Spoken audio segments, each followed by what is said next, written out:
The Pacers defense falls apart a bit in preseason game 2. We'll talk about Pacers Knicks a little bit. What went right, what went wrong. We'll talk about FanJam as well. Awesome event over the weekend, seeing the Pacers open practice scrimmage, seeing rookies perform, seeing Buddy Hield shoot some threes. Young fans get to play with the team. And 1 week from now, the deadline for a Goga Bitadze contract extension. Will the Pacers do it? Does it make any sense to do so? We'll break it all down today on the Locked On Pacers podcast. You are Locked On Pacers, your daily Indiana Pacers podcast, part of the Locked On Podcast Network, your team every day.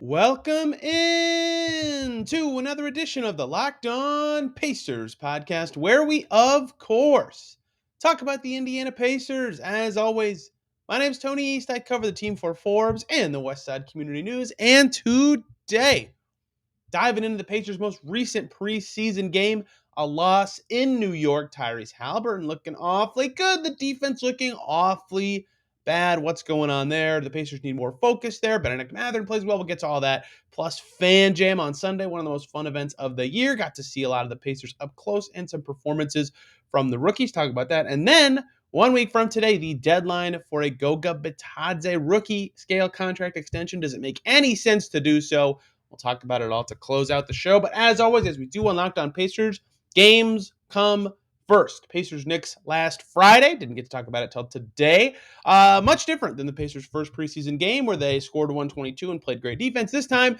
they score 114, which is a nice number. You'd win a lot if you score 114 every game.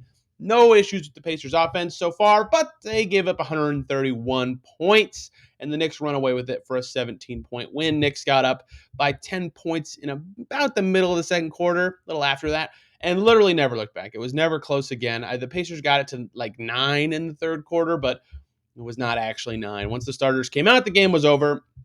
Just a beatdown from the Knicks. And really the big takeaway here is the opposite of the big takeaway from the first game. The defense was not as good. And this is something that at FanJam, we heard Miles Turner and Rick Carlisle talk about it, right? They were just asked general thoughts about the preseason, and Turner literally just starts off with, we got to improve defensively. I feel like our first game, we got the jitters out, but it slipped in this New York game, right? They did not play very well in that game. The Knicks got over 3/4 of their shots from either at the rim or the three-point line, which are the most efficient shots in basketball. Pacers can't have that happen, right? Rick Carlisle saying something similar, right? He said the Charlotte game was awesome, but New York, they're a better opponent, and we did not defend very well. We got to work on the consistency. We got to make some adjustments. Fortunately, they get to play them again, which is a good opportunity for them to work on adjustments, work on that growth, see it in action as they play at home on Wednesday. But in general, right, the defense was really poor. They only forced 9 turnovers, right? They weren't as disruptive as they were against Charlotte. The Knicks shot really well from everywhere on the floor, 40% from deep, and they got up 27 free throws and hit 26. Basically exactly what the Pacers did against the Hornets, right? They just couldn't stop fouling. They couldn't get the stops that they needed, and it totally killed them. So it was the opposite of the first game. The second unit defense in particular did not look as sharp, and that was the unit that carried them. The Nesmith, Terry, Taylor, McConnell group did very well defensively against Charlotte. It did not in this game. And the starters really struggled as well, right? Haliburton, who we'll talk about, who had an awesome offensive game, had a really rough defensive game. He was getting blown by a lot. Jalen Brunson finished with 17 points, got to the line 9 times because he was drawing fouls in the lane, right? He was just killing them. RJ Barrett had 18 points. He was getting open whenever he wanted, right? It was just pretty easy for all these guys. And Obi Toppin finished with 24, shot well from deep and the inside. They just couldn't contain any of these guys. Their perimeter defense was weak, and it was the opposite of the first game. And I've said the same thing like 600 times now, but that's kind of what we're going to see a lot from the Pacers this season, I think, is they'll put a lot of emphasis on defense, and there'll be some nights where it's dialed in. And the way defense works, like if you were, not always, I don't want to claim I know everything about NBA defense, but like when everybody's doing their job, it looks really good. Everybody's on a string. But when one guy doesn't do their job, now other people have to do a different job to cover for that thing. So against the Hornets, they look like they're on a string. They're covering everything. They're communicating. And then against the Knicks, all it takes is one guy getting beat by Jalen Brunson, by RJ Barrett, whoever, and all of a sudden your assignment shifts from doing a job you thought you were doing to rotating, to helping, to X out, to whatever you have to do. And so as it's a team defense concept, all defense is, all it takes is one guy messing up. And for a young team where there are opportunities for inconsistency and slippage, I think you might see a lot of games like this Knicks game, but they just had a 97-point defensive outing against the Hornets. I don't want to belittle that performance. They looked very good in that game, and that's a good offensive team. It's possible they have more nights like that than not, but given what we know of this team, I would not expect that. I would expect more like we saw against New York, but they did do well in one and not in the other. So we'll see what happens. But the team certainly thinks they need to be more consistent on that end and was not happy with the way they played on defense. That said, two guys who struggled mightily on defense, Tyrese Haliburton, Ben Mathurin, wow, were awesome on offense. Completely not mirror image, the opposite of mirror image. Completely dominated on offense, right? Let's start with Haliburton because my big takeaway with him is less about any stat, right? He finished with 20 points. That's great. 7 assists. That's great, right? Only 1 turnover. Was really doing a good job running the show. Attacking all the way to the basket. Had a couple nice scooping layups. Hit 2 of 4 from deep and was willing to take them. 6 free throw attempts, right? Really driving all the way to the rim. Stuff that he sometimes does not do. Not aggressive. The biggest stat for me to him, and it didn't end up this way because he subbed out, but when he subbed out for the full game in the third quarter, he was leading the Pacers in shot attempts, something he absolutely has to do if he's going to be the alpha of this team going forward. He looked like that guy in this game. He was distributing well, being the Tyrese Haliburton that is expected, where he's setting up his teammates and making the offense go, but also found a way to be aggressive and find his shots. And I think that's the balance he'll need to chase this season if he wants to be as good as he said he'll be. If he wants to be as good as the Pacers hope he can be, this was sort of the blueprint for it, right? 20-7 and the amount of playing time he had is a brilliant game, something he can build on. He only played 24 minutes in this game. In a 30-minute game, he probably finishes with like 25 and 10. And I wouldn't expect that stat line every night, but it wasn't like he did anything so ridiculous. Only hitting half his threes might be a little over the top, although he's a 40% guy. But in general, like nothing looked unrepeatable from this game. He just played very well, got to his spots, and really ignited the Pacers offense in a way that was really important. So I think that that's something to monitor. Can he continue to do that? The Knicks are a good defensive team as well. Can he continue to be that guy? Because that's what the Pacers hope this season is a big growth point for him. 10 shots when he checked out was leading the team. That's a big stat for him. But someone passed him in shot attempts by the end of the game. That was Ben Mathurin. Ben Mathurin in 17 minutes and 45 seconds took 15 shots. He was chucking. He was playing a lot. He had to play a different position because Aaron Nesmith had an injury. We'll talk about that to end this segment. But this is like Caitlin Cooper tweeted, if this is the development plan for Bennedict Mathurin, I'm all for it.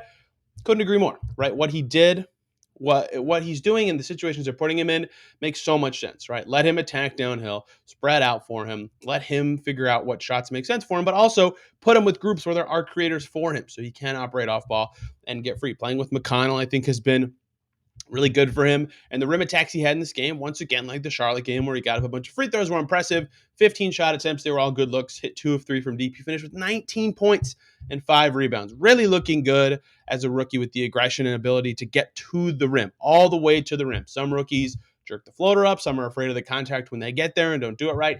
He's done a good job of balancing the right kind of attack and still taking good shots from all over the court. Really impressive first 2 preseason games for Bennedict Mathurin so far. So, hey, if you're the Pacers, this season is about development. And you just saw the two guys who, in theory, have the highest ceiling on your roster combined for 39 points on 25 shots. That's a good game. The Pacers will take that every time.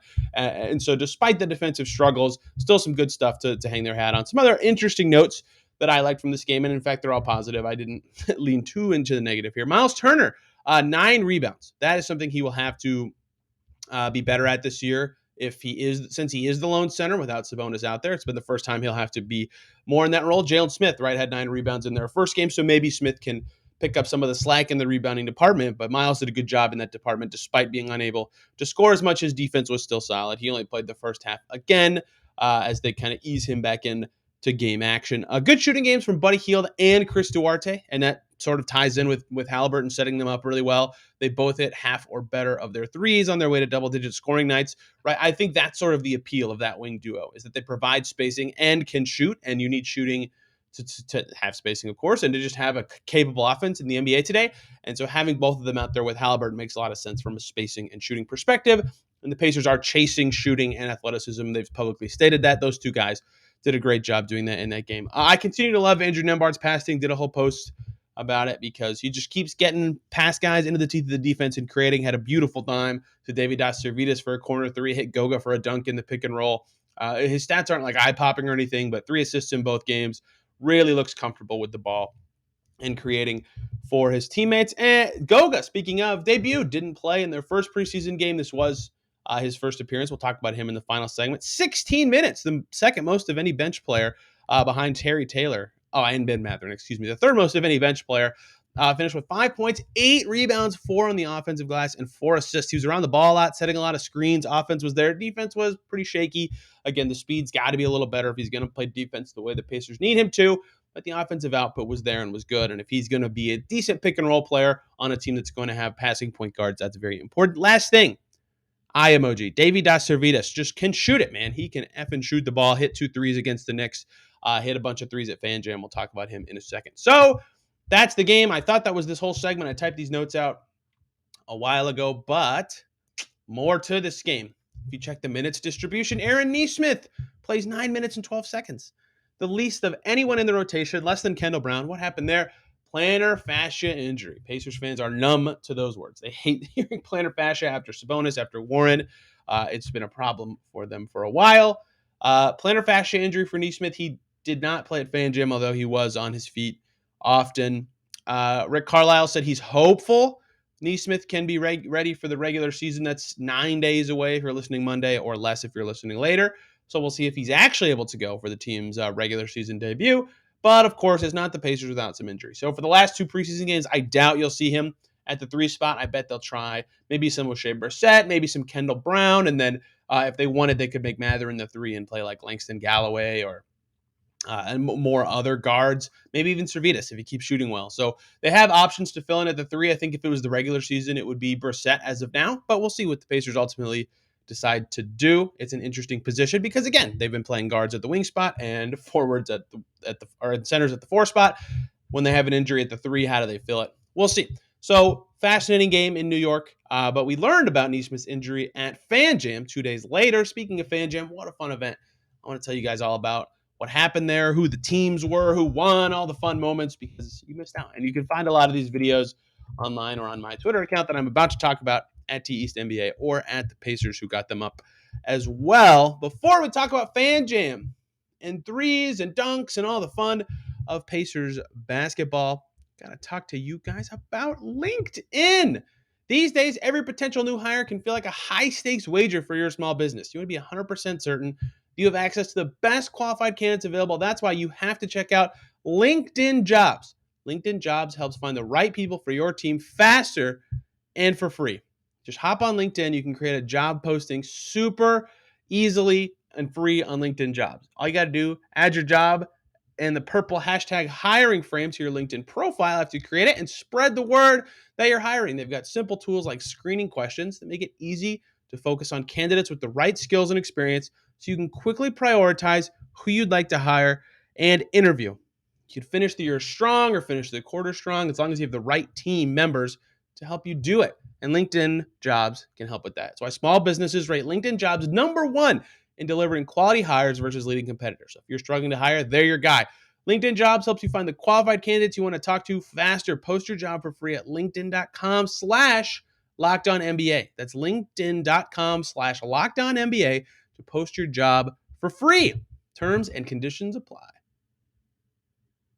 Thank you, as always, for making Locked On Pacers your first listen today and every single day. For your second listen, plug them all the time because they're the most dramatic team in the league. Locked On Lakers with the Kamenetsky twins because general manager Rob Pelinka got a contract extension. Why exactly? I don't know. But I'm sure the Kamenetsky twins know, and they will tell you all about it over at Locked On Lakers. Not dramatic. FanJam. One of the most fun days of the year to watch, to cover, to be a fan.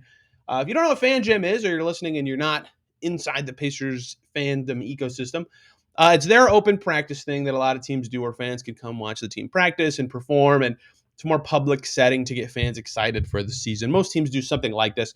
How the Pacers do it is they have a practice beforehand across the street in the St. Vincent Center.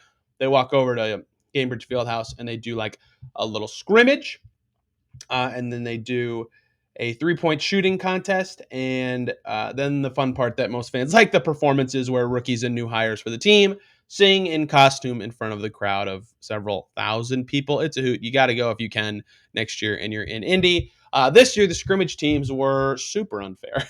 Rick Carlisle had to have picked these. I don't actually know that, but the white team had all the Pacers starters on it and a few key bench players, right? So the white team was O'Shea Brissett, Miles Turner, Buddy Hield, Jalen Smith, Tyrese Haliburton, Andrew Nembhard, Chris Duarte, Langston Galloway, and Daniel Tice, who did not play. Then the blue team had the bench lineup that played together. It was Isaiah Jackson, TJ McConnell, James Johnson, David Das Servitas, Goga Bitadze, Terry Taylor, Bennedict Mathurin, and Kendall Brown. Doesn't sound fair, but it was close until the very end. We'll talk about the game in a second. But this is a public scrimmage for entertainment. And there's a lot of dunks and there's not a lot of defense. Picture the All-Star game, but, the Pacers practicing or whatever. And this year was extra fun. Why? Because you've heard it a lot. The Pacers want to be more athletic and they want to add shooting. Hey, if you're a person showing up for an open 20-minute running clock scrimmage, you want to see dunks and threes. So the Pacers' new team and new roster is like perfect for this, right? Isaiah Jackson can get his head to the rim. Tyrese Haliburton threw one off the backboard to himself. Nasty windmill dunk from Bennedict Mathurin. I posted that one on Twitter because it was just filthy in transition. Like it's just this team was perfect for this setting, especially because they're younger and just they get it. Like Tyrese Haliburton is the perfect guy for this. He just gets it, right? First of all, the off the backboard to himself, something I've never seen him do anything like that. And he was like clowning these refs, not in a malicious way, just like in a silly way, like we deserve the ball there, give us the ball, like you got the clock wrong and all this stuff. I was sitting right behind the clock operator, so it was really funny to hear him talk like that. Like he just gets it, right? Not even in that setting, right? That he did get it in that setting, of course, but he gets it. It's like a fun thing for the fans. Like he should put on a show and be silly and goofy. But I think he just gets it in a lot of life settings. He gets what the right attitude is and how to perform in the situation and how to connect with people. And for a team going through a rebuild to have that kind of guy, even if he doesn't end up being the best player on the team, that kind of guy is important and valuable. And I think he shows it in every walk of Pacerdom. Not maybe I'm thinking simple interactions at a scrimmage, but he just gets it. He's just a dude who gets it, and that's really important for a team looking for a leader at this time. So game was fun. The white team ends up winning. Let's talk about how in a second. Speaking of the game, though, obviously it's a lot of dunks, and you can't really take away anything interesting. But one guy I will give you a small takeaway from, to the extent that you can even do this. David Das Servitas, who I talked about in the first segment, buried 2 threes. Quick release, just absolutely drilled him. I have no idea what their plans are for him, if they want to give him the final two-way slot, if he's in the mix for the final roster spot. But he can shoot, man. He's got a nice-looking form. He gets it up quick, and he can shoot. He shot well from 3 with the Pistons. He shot well from 3 in Summer League for the Pelicans this year. His G League three-point percentage is nice. I always say for wings, if you can shoot threes or defend, you only have to do one, you can be on an NBA team. And if you can credibly do one, like really well, you can play. And so if he can actually shoot at a decent level, I think they've got to sniff at least the two-way for him to have him be a potential guy this year. I don't know if he actually is any good because he certainly didn't make it in Detroit, but if he looks like he can shoot, and that might be valuable for any team going forward. He was shooting for the blue team, who was winning with seconds to go in this game, and the ball went out of bounds on the white team, so they would have had the ball with 6.7 seconds left to go. And then Tyrese Haliburton did his bartering with the refs, and they switched the call so the white team could have a buzzer-beating three-pointer attempt. And Langston Galloway, of course, buried it, tied the game. That video is also on my Twitter account at TEastNBA. And the white team wins in overtime. So Langston Galloway, huge shot. Good to see him having fun. His kids were there. They were having a great time. So, yeah, fun game. Fun to see it end that way. And then the three-point contest, which everybody loves. Oladipo won it a few years ago. Paul George won it. This year, the first round was Langston Galloway versus David Das Servitas. Langston Galloway won. And the other game was Buddy Hield versus Tyrese Haliburton. Buddy Hield smoked him. And in no surprise to anyone, Buddy Hield ends up winning the three-point contest. And then everyone's favorite part at the end, the rookie performances. Oh, man, these are just a blast. For those unaware, again, what the Pacers do is one of the senior-most vets, or the longest-tenured Pacers, just vets in general, come together to decide, what rookies' costumes they'll wear and what songs they'll sing for the crowd. The songs are determined like a week in advance, so they can practice if they want, although I don't think any of them did. Miles Turner was in charge this year, so he picked the songs. He said he picked songs that he grew up with and that he thought the crowd would like. And then as he was telling us how he picked the songs, he realized that all the rookies were born after 2000, and it might not have been the perfect song for them since he's like 6 or 7 years older than them. But it was a good time. He loves picking that stuff out. I think he was involved with it last year as well. Paul George picked him for Miles Turner his rookie year. It's just a fun thing that happens at every single FanJam. The new staff did it. The new massage therapist also went out and sang as well. So Miles Turner in charge of the costumes. So he had Kendall Brown go out dressed as Cat in the Hat. And his like afro hair made it impossible for the hat to stay. So he kept having to reach up and pull it down, which was pretty funny. He sang Since You've Been Gone. Andrew Nembhard was Buzz Lightyear. He sang Firework. And then Ben Mathurin, who of course got to go last, which is a huge advantage because the nerves are gone. And he had notes. He kept the notes with the lyrics. Why did the other rookies think this through? Kendall Brown thought that he'd be singing along with the song, not that it would just be the instrumental, so he got lost a lot.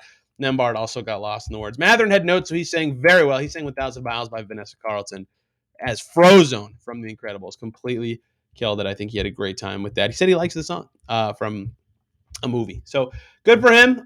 Good for the fans. FanJam's a good time. And if you can make it out next year, I highly recommend it. Any of the things I just said, you videos all over the place on my Twitter, on the Pacers Twitter feed, on Sky Agnes usually posts them in an article as well, and I think I will too. So if you can find that, you should. So fun stuff at FanJam.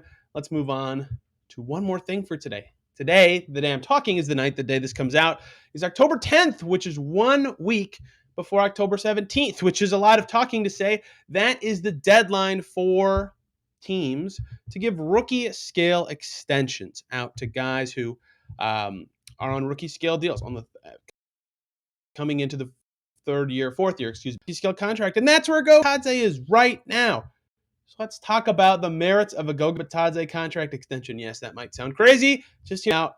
The deadline's coming up, and I want to talk about the Pacers thinking heading into that. Before we talk about that, though, let me talk to you guys about BetOnline.net, your number one source for your football betting info this season. Every time I talk about the Colts poorly, they win.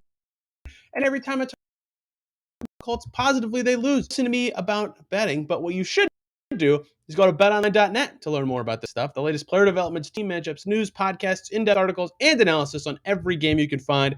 And BetOnline remains your continued source for all your sports wagering info. Live betting, up-to-the-minute scores for every sport out there, and they've got it all. Easiest way to check in on all your favorite games and events, MLB, MMA, boxing, and golf. They've got those Monday Night Football lines up. Chiefs favored by 7 against the Raiders tonight. They've got that all for you at betonline.net. Head over to that website or use your mobile device to sign up and learn more because BetOnline is where the game starts.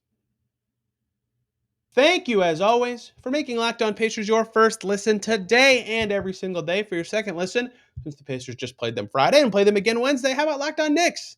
Hear what that team's talking about as they just played the Pacers, and we'll play them again later this week. Okay. Some of you might click away. Please don't. Please hear me out here. Goga Bitadze, heading into the fourth year of his contract, he is up for a rookie scale contract extension. He is no longer eligible 8 days from now. On the 18th, no longer. They can only negotiate up to Monday. There's a hard deadline. If you'll recall, they had crazy public haggling with Sabonis over his rookie scale extension where Sabonis said, he knows how the Pacers feel about him, and it was all tense and ugly, and then they agreed to one with him. That's how these are. So rookie scale extensions, what is this? After a player's or rookie's third season, they can sign a rookie scale extension that kicks in after their rookie scale contract is done, right? So regardless of what happens with this in Goga, he would make $4.7 million this coming season, and then he'd get an extension that could go after that. So he'll still make $4.7 million this year, no matter what. Their cap space would not change if they agreed to something. So this would be an up to 5-year deal and up to his maximum salary deal that would start after this year. It could be as low as the minimum for 1 year, although why the heck would Goga take that right now? So look, let's just do this first. This is super exceedingly unlikely to happen. I cannot think of a time when a bench rookie or a fringe rookie got one of these deals done, right? These rookie extension deals are usually reserved for the following situation. An obvious max player, right? Why even waste the time? Just give them the deal for longer years, get it done. Don't worry about it next year. They don't have to think about it. If they get hurt, they still get it, right? That's just better for everyone. Tyrese Haliburton, easily next year, like 5-year max guy, it's over. But where it gets a little trickier is guys like Miles Turner and Sabonis, and they just had RJ Barrett and Tyler Hero just signed theirs. Guys that are really good but sub-max players, because if you're the team, you want to lock them up long term while you can, and then bet that this will be a value deal after they play through their fourth season, and that they will be worth more than what they signed for after a year of improvement. And if you're the player, you're betting that you will be worth that much after the season, and it's the most money you can get, and you shouldn't play out the year, and you're kind of betting against yourself getting injured in some cases, right? So for the really good players, like Keldon Johnson got 4 for 80 from the Spurs this summer. If you're good, the team will come giving you money and try to find the right medium that makes sense to like bet against injuries but still give you market value, but the team feels good that it could be sort of an underpay. There's a lot of factors at play that make these tricky for these good players. But if you're a guy like I don't even want to use Goga as an example because he's the guy we're talking about. So it's harder to come up with an example in general. Like Aaron Nesmith. Let's talk about Aaron Nesmith for this. Who's technically he'll be up for one next year, right? Like Aaron Nesmith, what is he? If you'd have to do it right now, a 3 for 25 kind of player. Why would you take that when you could just play out the year and enter restricted free agency? And if you're still young and you don't have a terrible season, you likely won't lose value because you're a young player. And teams always think they can get these guys for their second contract and get some crazy steal deal, or find this diamond in the rough that just couldn't get in the right situation for their old team, or the player thinks they can find a better situation for themselves on a short deal to up their value, right? There's no sense in them signing a cheaper deal when they have a year to prove themselves in between, when they still have similar value next year because they're young. It's not like they're a vet who's going to age out or their skills are deteriorating or anything. So if you're signing a not very high value deal, these rookie scale extensions typically don't make sense for a player to sign. And that's where we get to Goga Bitadze, where some still claim to me that they view him as a second tier a second unit kind of center, and I think he can be a backup big for most teams right now. And I know I'm much higher on him than most. He definitely has some warts that will make him a poor fit with the Pacers, and certainly his pace of processing and actual physical pace are not up to snuff with some of the other Pacers bigs. Sure.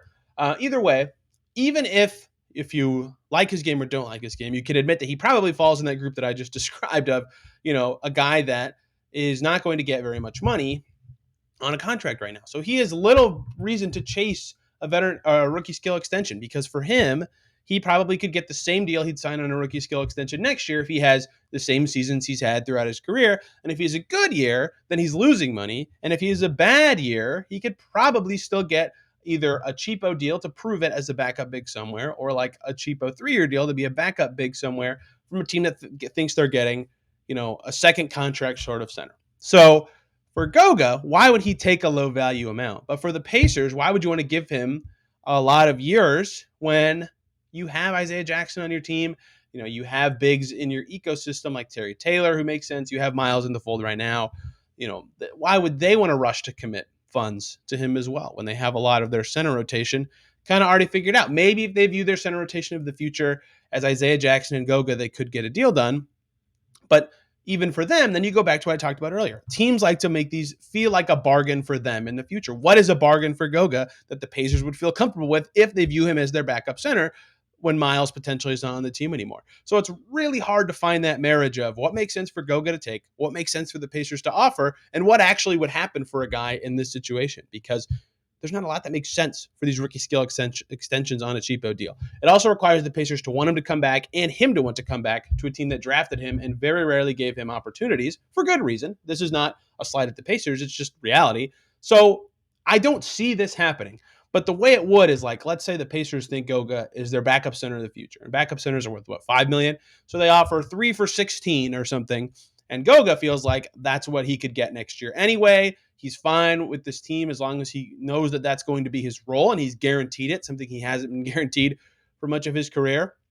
Maybe if that is something that appeals to him and his group, then and the Pacers truly think he's their backup center of the future, that makes sense. But again, for him, then if the Pacers get the number 1 pick next year and look, here's this 7'4" French dude who happens to maybe be the best basketball prospect ever, then he goes back to not being the backup center. So there's a lot at play that makes that risky for him. And then if you're the Pacers, you have this guy making 3 for 16 that's not playing. So there's a lot of factors at play, and almost all of them point to this makes no sense. There's very little reason for this to happen. The only way I can see this happening is if Goga wants to be a Pacer. He knows he's going to be the backup center next season because without role assurance, he has no reason to sign. And the Pacers think that the deal they're signing him to is a bargain, which, given the way he's played for his career, it'd be hard to think of exactly what that would be.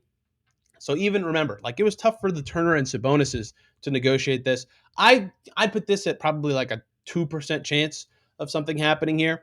But with 1 week till the deadline, I wanted to cover it because deadlines do spur action. I'm sure you'll see 1 or 2 rookie extensions this week. And if the Pacers and Bitadze's group are going to start negotiating it, it would happen soon. So I want to get the idea out of what this would look like and why they would pursue it.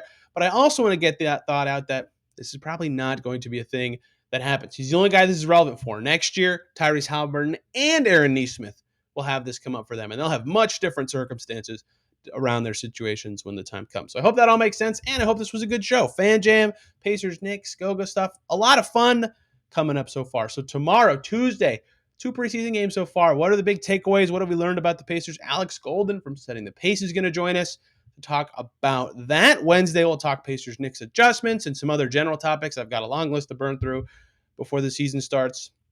Keep talking about the games as the week goes on, and roster moves are probably going to come pretty soon, right? They've got to cut down to 17 at some point and figure out all that stuff. So we'll cover those as they come. Maybe they sign some other Exhibit 10 guys in the mix for these final preseason games. We'll see. We'll, of course, cover it all here on Locked On Pacers. So I hope everybody had a great weekend, a longer weekend if you get Indigenous Peoples Day off on Monday.